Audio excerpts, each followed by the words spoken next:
قدم ہے راہ الفت میں تو منزل کی ہوس کیسی، یہاں تو عین منزل ہے تھکن سے چور ہو جانا۔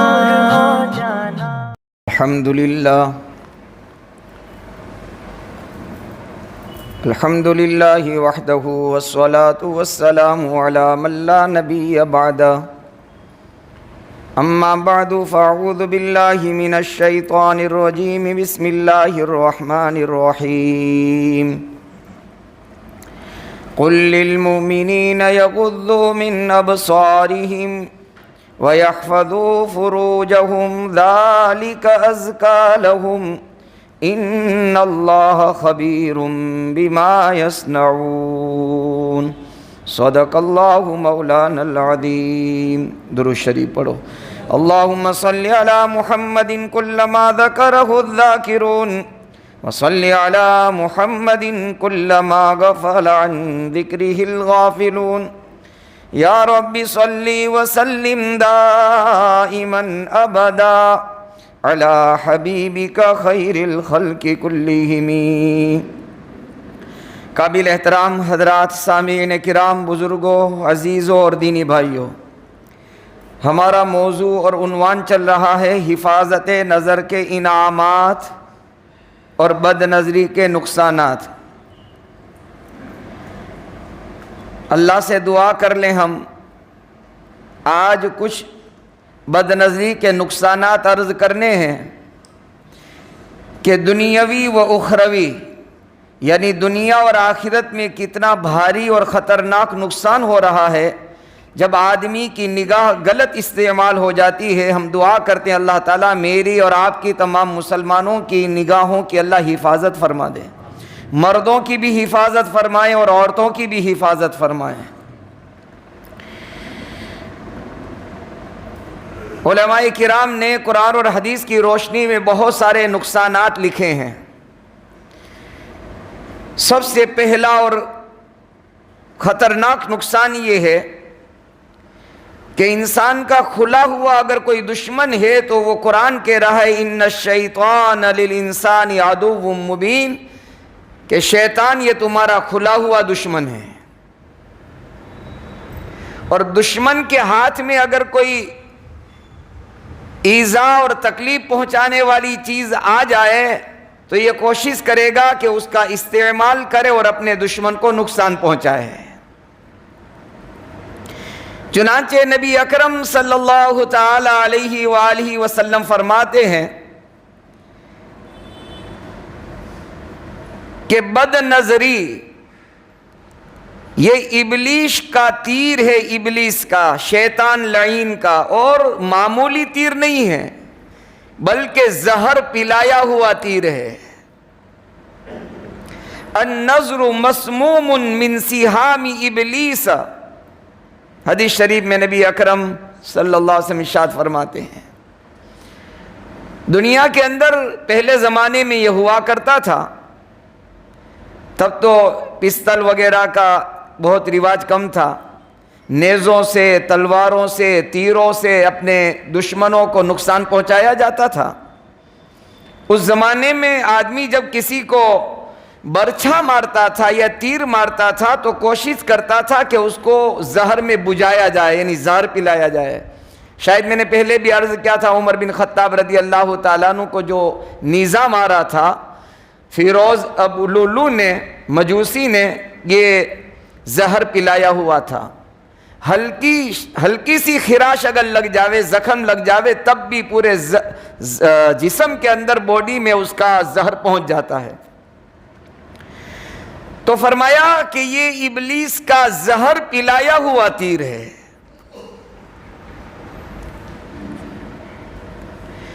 اگر کسی کو تیر مارا جاتا ہے، دنیا کا جب تیر لگتا ہے یا نیزہ یا برچھا لگتا ہے تو ممکن ہے کہ اس کی جان کو خطرہ ہو جاوے، جان چلی جاوے۔ لیکن اگر شیطان کا یہ تیر اگر مجھے اور آپ کو لگ گیا، اللہ حفاظت فرماوے، اور اگر استعمال ہو گیا تو نبی اکرم صلی اللہ علیہ وسلم فرماتے ہیں کہ یہ ایمان لیوا ثابت ہو سکتا ہے۔ اور دنیا کا تیر اگر کسی کو مارا جاوے تو سامنے والے کو پہلے لگتا ہے، اور بد نظری کا تیر، علامہ ابن قیم رحمت اللہ علیہ نے لکھا ہے کہ بد نظری کا تیر سامنے والے کو تو بعد میں لگتا ہے، لگانے والے کا اثر اور لگانے والے کو اس کا نقصان پہلے ہوتا ہے۔ مجھ سے ہو گیا اگر یہ عمل، یا آپ سے ہو گیا، پہلے ہم پر یہ اس کا اثر ہوتا ہے، بعد والے تو بعد کو ہوگا نہیں ہوگا اللہ جانتا ہے۔ یہ ایسا تیر ہے۔ اس لیے نبی اکرم صلی اللہ علیہ وسلم نے بڑی تاکید فرمائی، بڑا اہتمام فرمایا۔ اسلام ایک ایسا مذہب ہے کہ جہاں پردے کا حکم ہے، اور مکمل پردہ اسی وجہ سے ہے تاکہ مرد اور عورت اس بہت بڑے مہلک اور بہت خطرناک، بلکہ حضرت تھانوی رحمت اللہ علیہ نے لکھا ہے کہ یہ مرض، پچھلی مجلس میں شاید عرض کیا تھا کہ یہ مرض اگر توبہ کی توفیق نہیں ہوئی، آدمی نے نہ چھوڑا اور اس مرض سے باہر نہ نکلا، تو بڑھاپے میں بھی قبر میں پیر پہنچ جاتے ہیں، اس کے باوجود بھی اس مرض سے باہر نہیں نکلتا یہ، چونکہ اس میں کسی چیز کی ضرورت نہیں، طاقت کی ضرورت نہیں، پیسے کی ضرورت نہیں، ہمت کی ضرورت نہیں، تنہائی کی بھی ضرورت نہیں، بلکہ حال یہاں تک پہنچ چکا ہے کہ ایک زمانے میں آدمی شرم کرتا تھا، حیا کرتا تھا، مروت آتی تھی کہ یہ کام میں کیسے کروں، لیکن بے حیائی کا وہ بازار اللہ کے دشمنوں نے گرم کر دیا ہے کہ آدمی نہ دیکھنا چاہے تب بھی نظر پڑ جاتی ہے۔ اب حیا کا معاملہ ہی ختم ہو گیا۔ اور تو اور جو اسلام کو نہیں مانتے، نہیں سمجھتے، اسلام نہیں ہے جن کے یہاں، جو اسلام کے ٹھیکیدار ہیں، جنہوں نے اسلام کو قبول کیا ہے، محمد صلی اللہ علیہ وسلم کی غلامی کا اقرار کیا ہے، ہماری خواتین کا حال کیا ہے؟ اس لیے فرمایا کہ یہ ابلیس کا تیر ہے، زہر پلایا ہوا تیر ہے۔ آگے بہت بہترین حضرت تھانوی رحمت اللہ علیہ نے بہت بہترین مثال دی ہے، بہت بہترین مثال دی ہے۔ حالات جیسے بھی ہو، لیکن بندہ اگر بچنا چاہے تو اس کی نظر ہمیشہ یہ رہتی ہے، اس لیے فرمایا من ترکہا مخافتی، کہ جو اس چیز کے اندر مبتلا ہونے سے اللہ کے خوف سے بچ گیا، ہاں اللہ کا ڈر کہ مجھے اللہ دیکھ رہا ہے، کوئی دیکھے کہ نہ دیکھے میرا اللہ دیکھ رہا ہے، من ترکہا مخافتی، جو اس عمل کو، اس گناہ کو اللہ کے ڈر کی وجہ سے چھوڑے گا۔ اللہ فرماتے ہیں، نبی اکرم صلی اللہ علیہ وسلم کی زبانی اللہ نے یہ کہا، اس لیے کہ نبی کا جو بھی کلام ہے وہی الہی ہے، ابدلتہ ایمانا، اس کے اس عمل کی وجہ سے اس کے عمل میں ہم وہ ایمانی حلاوت اور چاشنی اور مٹھاس پیدا کریں گے کہ اپنے دل کے اندر محسوس کرے گا کہ اس عمل سے مجھے مٹھاس اور شیرینی محسوس ہو رہی ہے، سکون قلب اللہ عطا کریں گے، دل خوش ہوگا، نماز پڑھے گا۔ یہ بد نظری والے عمل سے توبہ کر کے جو سجدہ کر کے اٹھے گا تو اس کا دل بہت خوش ہوگا اور مٹھاس اندر محسوس ہوگی۔ آج ہمیں نہیں ہو رہی ہے۔ جیسے دنیا کا مریض ہوتا ہے، بخار آتا ہے تو میٹھا بھی کھلاؤ کڑوا لگتا ہے، وہ کہتا ہے یار اس کی مٹھاس کہاں چلی گئی۔ ایسا ہی حال ہمارا روحانی اس بیماری کا ہے۔ جتنے بھی سجدے کریں، جتنا بھی قرآن پڑھیں، اس کا مطلب یہ نہیں نمازیں چھوڑنی نہیں، ہم کو تلاوت چھوڑنی نہیں ہے، تسبیحات کو چھوڑنا نہیں ہے، لیکن اس تسبیحات کو جاندار کرنے کا یہ عمل ہے۔ من ترکہا مخافتی، جس نے اس عمل کو، اس برائی کو، اس گناہ کو اللہ کے ڈر کی وجہ سے چھوڑ دیا، ابدلتہ ایمانا یجد حلاوتہ فی قلبی، دل کے اندر مٹھاس محسوس کرے گا۔ تو پہلا نقصان اس بیماری کا اور اس بد نظری کا یہ ہے کہ ابلیس کا تیر، اور بعض مرتبہ تو آدمی کو جب احساس ختم ہو جاتا ہے، اس گناہ کے اندر وہ مبتلا ہو جاتا ہے اور احساس زندگی سے ختم ہو جاتا ہے، تو خطرہ ہے اس بات کا کہ آہستہ آہستہ اعمال صالحہ کی توفیق سلب کر لی جاتی ہے. دھیرے دھیرے عمل چھوٹے گا، جلدی سے نہیں چھوٹے گا. ہم نے حدیث شریف میں یہ پڑھا ہے، نبی اکرم صلی اللہ علیہ وسلم کا ارشاد ہے کہ جب آدمی ایک گناہ کرتا ہے تو ایک کالا نقطہ لگتا ہے، توبہ نہیں کرتا تو دوسرا، تیسرا، حتیٰ کہ پورا دل سیاہ اور کالا ہو جاتا ہے. جب دل سیاہ ہو گیا تو پھر آہستہ آہستہ اعمال سے دور ہو جائے گا، اور کبھی عمل بھی کرے گا تو شرم و حیا کی وجہ سے کرے گا، دیکھا دیکھی کرے گا کہ کوئی دیکھ رہا ہے، نماز نہیں پڑھوں گا تو کیا کہیں گے، سب جا رہے ہیں میں نہیں جاؤں گا گھر میں سے، لیکن ایک دن وہ نماز چھوٹے گی. بہرحال پہلا نقصان یہ ہے کہ بد نظری کی وجہ سے یہ شیطان کا شکار ہو جاتا ہے. شیطان تلاش کرتا ہے کیسے اس کو شکار کروں، اس سے کر لیتا ہے. دوسرا نقصان میں نے پچھلی مجلس میں عرض کیا تھا کہ چہرے کا نور اللہ ختم کر دیتے ہیں، چہرے کا نور ختم ہو جاتا ہے. اس لیے ایک کہوت ہے، اور آپ نے 2 ویل میں 4 ویل میں لکھا ہوا دیکھا ہوگا کہ بری نظر والے تیرا منہ کالا. یہ اسی حدیث کا خلاصہ ہے. اس لیے حضرت خانپوری دامت برکاتہم العالیہ نے لکھا ہے اپنے اس کتاب کے اندر کہ جتنا بھی آدمی خوبصورت کیوں نہ ہو، حسین اور جمیل کیوں نہ ہو، اگر یہ عمل اور یہ برائی ہوگی تو جو قدرتی نورانیت ہے اللہ تعالیٰ وہ نکال دیں گے. قدرتی نورانیت نہیں ہوگی، سفیدی ہوگی، نورانیت. نور اور سفیدی میں زمین آسمان کا فرق ہے. ہمارے اللہ والے ہند و پاک کے جو ہیں، اور وہ لوگ جو باہر ملکوں میں یوروپ میں رہتے ہیں وہ قدرتی طور پر سفید ہوتے ہیں لیکن نور نہیں ہوتا ہے. اور ہند و پاک کے ہمارے اللہ والوں کے چہروں پر اللہ نے نور کی بارشیں رکھی ہے. فرق ہے یہ. بہرحال چہرے کا نور، دوسرا بڑا نقصان یہ ہے کہ چہرے کا نور ختم ہو جاتا ہے. تیسرا بڑا نقصان بد نظری کا حضرت نے لکھا ہے، عجیب بات لکھی ہے. جتنی بھی ہم تلاوت کر لیں، جتنے بھی وظائف پڑھ لیں، اللہ والوں سے اپنا اصلاحی تعلق قائم کر لیں، حضرت نے لکھا ہے کہ اس بد نظری کی وجہ سے جو نسبت حاصل ہوئی ہے، نسبت ایک اصطلاح ہے. جب اللہ والوں سے آدمی منسلک ہوتا ہے اور اپنا ہاتھ اللہ والے کے ہاتھ میں دے دیتا ہے اور ان سے اپنی اصلاح کی کوششیں کرتا ہے، اوراد اور وظائف لیتا ہے، پھر اس کی پابندی کرتا ہے، تلاوت قرآن کا اہتمام کرتا ہے، سنت، واجبات اور فرائض کا اہتمام کرتا ہے، تو اس کو ایک نسبت حاصل ہوتی ہے. نسبت کہتے ہیں ہر وقت اللہ کی یاد ہو، اللہ کی اطاعت اور فرمانبرداری کا اہتمام ہو، اس کا نام ہے نسبت. ہر وقت اللہ کی یاد، اللہ کا دھیان اور اللہ کی اطاعت اور فرما برداری کا اہتمام، اس کا نام ہے نسبت. اس لیے آپ نے اللہ والے جب آتے ہیں تو پرچوں میں، اعلان میں لکھا جاتا ہے کہ یہ صاحب نسبت ہے. کیا لکھا جاتا ہے؟ صاحب نسبت. یہ اللہ والے صاحب نسبت ہیں. ہر وقت ان کو اللہ کا دھیان رہتا ہے، اللہ کی یاد رہتی ہے، اور اللہ کی اطاعت اور فرما برداری کا اہتمام بڑے مجاہدوں کے بعد ملتا ہے، یہ بڑی مشقتوں کے بعد ملتا ہے. لیکن یہ بد نظری کی وجہ سے یہ آن کی آن میں ختم ہو جاتا ہے. یہ نسبتیں ہمارے حضرت غالباً مولانا اسعد اللہ صاحب مظاہر سہارنپور کے ناظم رہے ہیں رحمت اللہ علیہ. ان کے بارے میں شیخ یونس صاحب جونپوری نے ایک واقعہ سنایا. حضرت کا اہتمام کیسا تھا.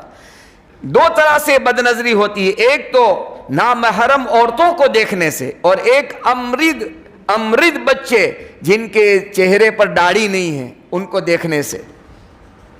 اس لیے یہ دونوں خطرناک بیماریاں ہیں. تو ایک مرتبہ فرمایا شیخ یونس صاحب جونپوری نور اللہ مرکزہ نے کہ جب میں مظاہر سہارنپور کے اندر میں خدمت انجام دے رہا تھا، ایک مسئلہ پیش آیا. ہمارے اللہ والے کو اہتمام دیکھو کتنا دور رہتے تھے. مسئلہ یہ پیش آیا کہ کسی بچے کی کوئی چیز چوری ہو گئی. تو اس کمرے والے سارے بچوں کو حضرت نے بلایا دفتر میں، اہتمام میں، اور سب کے جامہ تلاشی لی، جیب تلاش کیا. ایک بچہ اس میں آیا جس کے چہرے پر داڑھی نہیں تھی. سارے بچوں کے جیب میں حضرت نے ہاتھ ڈال کر کے چیک کیا. جب اس بچے کا نمبر آیا تو حضرت نے کہا بیٹا اپنا جیب باہر نکال.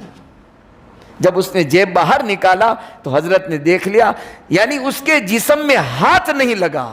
یہ میں کہنا چاہ رہا ہوں کہ اس کا جسم ان کے ہاتھ سے ٹچ نہ ہو جاوے. کتنا اہتمام ہوگا. اللہ اکبر کبیرہ. چونکہ یہ معصوم بچہ ہے، حالانکہ وہ تو بڑے اللہ والے، اللہ کے ولی کامل تھے، لیکن اہتمام کتنا تھا. بہرحال میں عرض کر رہا تھا ایک بہت بڑی نسبت ان کو حاصل ہوتی ہے، جیسے ہر وقت اللہ کا دھیان. اس پر حضرت تھانوی رحمۃ اللہ علیہ نے ایک مثال دی ہے. نسبتیں ملتی ہے، آن کی آن میں اس گناہ کی وجہ سے ختم ہو جاتی ہے.